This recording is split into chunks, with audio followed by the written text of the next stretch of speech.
விருச்சிக ராசி. தன்னுடைய விருப்பங்கள கூட வெளியில சொல்ல தெரியாத ராசின்னு சொல்லலாங்க. எதுக்கும் ஆசைப்பட மாட்டாங்க. யாருக்கும் பயப்படவும் மாட்டாங்க. எல்லாருக்கும் எல்லாமே நல்லதாவே நடக்கணும்னு நினைக்கக்கூடியவங்க. தெய்வத்துக்கிட்ட வேண்டுனா கூட தனக்கு என்னன்னு வேண்ட தெரியாதவங்க. சூதுவாது தெரியாதவங்க. சூழ்ச்சிக்கு பலியாகக்கூடியவங்க. விருச்சிக ராசிய பத்தி சொல்லணும்னா, இவங்களால மத்தவங்களுக்கு ஒரு நாளும் துன்பம் நேராது. ஆனா, மத்தவங்க ஈஸியா இவங்கள புடிச்சு அவங்களுடைய பிரச்சனைக்கு உள்ள போட்டு வறுத்து, வாட்டி எடுத்துருவாங்க. அவங்க செஞ்ச தப்ப இவங்க மேல ஈஸியா பழி சொல்லிட்டு போயிடுவாங்க. இந்த விருச்சிகம் என்ன பண்ணுனாக்க, லொட லொடன்னு பேசிப்புடுவீங்க. மனசுல பட்டத பட்டு படான்னு பேசிருவீங்க. அத அவங்களுக்கு அழகா சாதகமா எடுத்துப்பாங்க. அதாவது இப்போ ஒரு சூதாடுறாங்கன்னு வச்சுக்கோங்களேன். தன்கிட்ட என்னென்ன கார்ட்ஸ் இருக்குங்கிறத மத்தவங்களுக்கு காட்டுனா எப்படி இருக்கும்? அவங்க வந்து ஜெயிச்சுருவாங்க இல்லையா? அந்த மாரி தான் உங்களுடைய வாழ்க்கை நிலை இப்போ வரைக்கும் இருக்கு. எப்படி பார்த்தாலும் சரி, உங்களுக்குன்னு யாருமே ஆதரவா கிடையாது. சில சமயங்கள்ல மத்தவங்களுடைய துரோகத்துக்கு ஆளாகுனதுனால என்னவோ தெரியல, உண்மையான அன்பு கூட நம்மள கண்டுபிடிக்க முடியாம தவிச்சு தான் நிக்கிறோம். இப்படிப்பட்டு அல்லல மட்டுமே பார்த்துட்டு இருக்கக்கூடிய அதாவது கஷ்டத்த மட்டுமே பார்த்துட்டு இருக்கக்கூடிய விருச்சிக ராசிக்கு தலைப்பு பார்த்திருப்பீங்க. இது தெய்வம் எடுத்த முடிவோ? என்ன கிரகமோ தெரியல. என் வாழ்க்கையில மட்டும் இப்படி இருக்கே அப்படின்னு சொல்லிட்டு வருத்தப்பட்டுட்டு இருக்கீங்களா? ஆனா, சில கிரகங்களுடைய மாற்றத்தின் காரணமா உங்களுடைய வாழ்க்கை நிலையில நல்லதொரு யோகம் வரப்போகுது. அது என்னம்மா? அப்படின்னா, குறிப்பிட்டு சொன்னாக்கா மார்ச் மாதம் 29ஆம் தேதி நடக்கக்கூடிய சனி பகவானுடைய பெயர்ச்சிங்கிறது உங்களுக்கு யோகத்த கொடுக்க போகுது. குறிப்பா வீடு வாங்கக்கூடிய யோகம் இருக்கு. அதாவது சனி பகவானுடைய பெயர்ச்சி அப்படிங்கிறது மார்ச் மாதம் 29 நடக்க போகுது. அது சில கிரகங்களுக்கு வந்து ராஜயோகத்தை கொடுக்கும். அந்த வகையில விருச்சிக ராசியும் ராஜயோகத்த பெற போறீங்க. 9 கிரகங்களே வந்துட்டு வலிமையான கிரகம்னாக்கா அது சனி பகவான சொல்லுவோம். ஒரு கிரகம் வந்துட்டு ஒரு பாவத்துல, ஒரு வீட்ல அல்லது ஒரு ராசியில அதிக காலம் சஞ்சரிக்கக்கூடிய கிரகம் எதுன்னு பார்த்தோம்னா, சனீஸ்வர பகவான் தான். இதுவே சந்திர பகவான எடுத்துட்டோம்னாக்க 2 1/2 நாள் தான் இருப்பாரு. இதுவே மாத கோள்கள்னு சொல்லக்கூடிய புதனோ, செவ்வாயோ, சூரியனோ இவங்கலாம் வந்து பார்த்தீங்கன்னா 1 மாசம், 2 மாசம் ஒரு இடத்துல இருந்து இன்னொரு இடத்துக்கு மாறத்துக்கு எடுத்துப்பாங்க. ஏன் ரொம்பவும் மோசமான கிரகம்னு சொல்லக்கூடிய ராகுவும், கேதுவும் கூட 1 1/2 வருஷத்த எடுத்துப்பாங்க. இதுவே முழு சுப கிரகமாக திகழக்கூடிய குரு பகவான் ஒரு ராசியிலேருந்து இன்னொரு ராசிக்கு மாறத்துக்கு 1 வருஷத்த எடுத்துப்பாரு. ஆனா, அந்த சனீஸ்வர பகவான் மட்டும் தாங்க ஒரு ராசியில அதிக காலம் அதாவது 2 1/2 வருஷம் இருப்பாரு. இந்த மார்ச் மாதம் 29ஆம் தேதி இவரு வந்துட்டு ஆல்ரெடி கும்ப ராசியில இருக்காரு இல்லையா? அங்கருந்து மீன ராசிக்கு பெயர்ச்சியாக போறாரு. கிட்டத்தட்ட 7, 8 வருஷம் முழுவதுமா பாவகிரகங்களுடைய வீட்லயே சஞ்சாரம் பண்ண சனீஸ்வர பகவான், இப்போ வந்துட்டு குருவுடைய வீடான மீன ராசிக்கு பெயர்ச்சியாக போறாரு. இதனால எல்லா ராசிக்குமே நல்லது தாங்க நடக்கும். பாதகம் கிடையாது. அந்த வகையில விருச்சிக ராசிக்கு ரொம்பவே நல்லா இருக்க போகுது. இப்போ சனீஸ்வர பகவான் பேர கேட்டாலே வந்து பார்த்தீங்கன்னாக்கா, நம்ம எல்லாருக்கும் ஒரு பயம் இருக்கும். முழுசா என்னவோ இவரு நம்ம கெட்டத மட்டுமே பண்ணுவாருங்கிறது நம்மளுடைய நம்பிக்கை. ஆனா, சனி பகவான பொறுத்தவரைக்கும் மனுஷங்க செய்யக்கூடிய கர்ம பலனுக்கு ஏற்ப சுப பலன்களையும் அள்ளி கொடுப்பார். நீதிக்காரகன், தர்மகாரகன் சொல்லக்கூடிய இந்த சனீஸ்வர பகவான் தராசுல வச்ச மாதிரி நீங்க செய்யக்கூடிய அனைத்து விதமான பலன்களுக்கும் சரியான நீதியை தரக்கூடியவர். அந்த வகையில இந்த சனி பயிற்சிங்கிறது அதிர்ஷ்டகரமான பலன்களையும், ராஜயோகத்தையும் நம்மளுடைய விருச்சிக ராசிக்கு கொடுக்க போகுது. அது என்னமான்னு கேட்டீங்கன்னா, மொத விஷயம் அபரிவிதமான செல்வ பலன்களை கொடுக்க போறாரு. குடும்பத்துல இருக்கக்கூடிய பிரச்சனைகள் எல்லாமே மறைய போகுது. குறிப்பா திருமண தடைகள் இருக்கா? திருமணம் சம்பந்தப்பட்ட அனைத்து பிரச்சனைகளுமே சரியாகும். மனுஷனுக்கு தேவையான அனைத்து செல்வத்தையும், பொருளாதாரத்தையும், குடும்பத்துக்கு தேவையான மன நிம்மதியும், அமைதியும் கொடுக்க போறார். சொல்லப்போனா அடுத்த 2 1/2 வருஷத்துக்கு இல்லைங்க, 3 வருஷத்துக்கு உங்களுக்கு வந்து சிறப்பான பலன்களை இந்த சனீஸ்வர பகவான் கொடுக்க போறார். பாக்கி தடைகள் அனைத்தும் நீங்க போகுது. தொழில்ல உங்க வேலையில இருந்த அந்த தடை தாமதங்கள் விலகி வேகம் எடுக்க போகுது. சரிங்களா? கடினமா உழைப்பால முன்னேற்றத்தை காண போறீங்க. தொழில், வியாபாரம், வேலையில முன்னேற்றம் உண்டு. சொல்லப்போனா, இத்தன நாள் வரைக்கும் வெளிய சொல்ல முடியாத அளவுக்கு கஷ்டத்தையே பார்த்துட்டு வந்த உங்களுக்கு, இப்ப யோகமான பலன்களை அனுபவிக்கக்கூடிய காலகட்டம். கடந்த 2 1/2 வருஷத்துடைய கஷ்டத்த சொன்னா, கஷ்டம், துன்பம், தடங்கல், தாமதம் இத மட்டுமே பார்த்துட்டு வந்திருப்பீங்க. ஆனா இப்போ, இவரால என்ன சொல்றதுன்னா, தீர்க்க முடியாத பிரச்சனைலாம் உங்களுக்கு குடுத்திருப்பாரு. நம்ம ஒரு சிலர்லாம் வந்துட்டு விளையாட்டா பேசுவோம். "டேய் நீ பார்த்து வச்ச வேலைக்கு எனக்கு எவ்வளோ நேரம் ஆகுமோ தெரியலடா, இதெல்லாம் சரி பண்ணன்னு" சொல்லுவாங்க இல்லையா?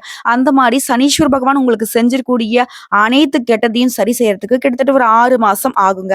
அந்த 6 மாசத்துல முழுசா அவரால உங்களுக்கு இருக்கக்கூடிய அனைத்து பிரச்சனைகளும் சரியாகிடும். பயம் வேண்டாம். குறிப்பா கடன் பிரச்சனை, நோய் பிரச்சனை, எதிரிகளுடைய பிரச்சனை எல்லாத்துலயுமே இருந்து விடுதலை அடைய போறீங்க. சுபகிரகத்துடைய வீடு சனி பகவான் வருவதனால சுபமாக நீங்க எடுத்த காரியங்கள் அனைத்திலுமே வெற்றி பெறுவீங்க. யோகமான பலன்களை பெறுவீங்க. குறிப்பா இந்த அர்த்தாஷ்டம சனி முடியறதுனால 4ஆம் இடத்துலயும் 5ஆம் இடத்துக்கும் சனி பகவான் வருவதனால இதுவரைக்கும் உங்களுக்கு இருந்து வந்த சொத்து தொடர்பான பிரச்சனைகள், ஆரோக்கியம் தொடர்பான பிரச்சனைகள் எல்லாமே உங்கள விட்டு அகல போகுது. நல்ல முன்னேற்றத்தை தரக்கூடிய காலகட்டமா விருச்சிக ராசிக்கு இனி வரக்கூடிய காலகட்டம் இருக்க போகுது. இந்த சனி பகவான பொறுத்தவரைக்கும் ராசிக்கு 3 மற்றும் 4ஆம் இடத்துக்கு வராரு இல்லையா? அதுக்கு வந்து அவர் சொந்தக்காரர். இப்போ வந்து 5ஆம் இடத்துக்கு வர்றதுங்கிறது புத்திர சந்தான ஸ்தானம்னு சொல்லக்கூடிய பூர்வ புண்ணிய ஸ்தானம். அடுத்து வரக்கூடிய குருவுடைய பயிற்சி, ராகு கேதுவுடைய பயிற்சி. இத கணக்கிட்டு பார்க்கிறப்போ, இந்த காலம் அப்படிங்கிறது உங்களுக்கு முயற்சிகளுக்கு கூட நல்ல பலன்களை கொடுக்கக்கூடிய காலகட்டமா இருக்க போகுது. முடங்காத முயற்சிகள், முழுமையான செயல்பாடுகள் இத மட்டும் இருந்தா சரி. அதாவது தொடர்ந்து முயற்சி பண்றதும், அதுல முழுசா ஈடுபாடு இருக்கிறதும், இத மட்டும் ஃபாலோ பண்ணா எல்லா விதங்களையும் ஏற்றமும், மாற்றமும் நிச்சயம். இதுவும் அலுவலக பணிகள்ல வேலை பார்த்துட்டு இருக்கீங்க அப்படின்னா, அரசாங்கத்துறையோ, தனியார் துறையோ, ஆண்களோ, பெண்களோ உங்களுக்கு எல்லா விதங்களுமே உயர்வு உண்டு. எந்த சமயத்திலுமே துணிவையும், பணிவையும் மட்டும் கைவிட்டுடாதீங்க. அது உங்களுக்கு ரொம்ப நல்லது. அதே மாரி எதிர்பார்த்த இடமாற்றம், பதவி உயர்வு கிடைக்கும். ஒரு திறமைகள் உணரப்பட்டு நிச்சயம் எல்லா விதங்களிலுமே நீங்க நினைத்த காரியங்கள் கைகூடி வரும். வீட்லயும் நிம்மதி நிலவத் தொடங்கும். தம்பதிகளுக்கிடையே பரஸ்பரம் இருக்கும். உடல் நலன் மட்டும் அக்கறை செலுத்துவது நல்லது. சுபகாரியங்கள் கைகூடி வரும். விட்டு கொடுத்து நடந்துக்கிட்டீங்க அப்படின்னாக்க, இன்னும் அதிகமான நல்ல பலன்களை அனுபவிக்க முடியும்.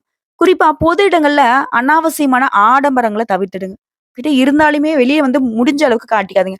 விருச்சிக ராசிக்கு இன்னொரு ரிக்வெஸ்ட் என்ன தெரியுங்களா? உங்ககிட்ட ரூ. 1000 இருந்துச்சுன்னு வச்சுக்கோங்களேன், அங்க வந்துட்டு 5 பைசா இருக்குன்னு சொல்லுங்க. அதுதான் உங்களுக்கு நல்லது. ஓகேங்களா? அதே மாரி உங்களுடைய பெர்சனல் விஷயத்துல 3வது ஆட்களுடைய தலையீடு இருக்கவே கூடாது. ஆனா விருச்சிக ராசியுடைய வாழ்க்கை நிலை எப்படி தெரியுமா? அடுத்தவங்க ஈஸியா வந்து கும்மி அடிச்சுட்டு போயிடுவாங்க. நீங்களும் வந்து ஈஸியா விட்டுடுவீங்க. எப்படின்னா, நமக்கு தெரியாது போல.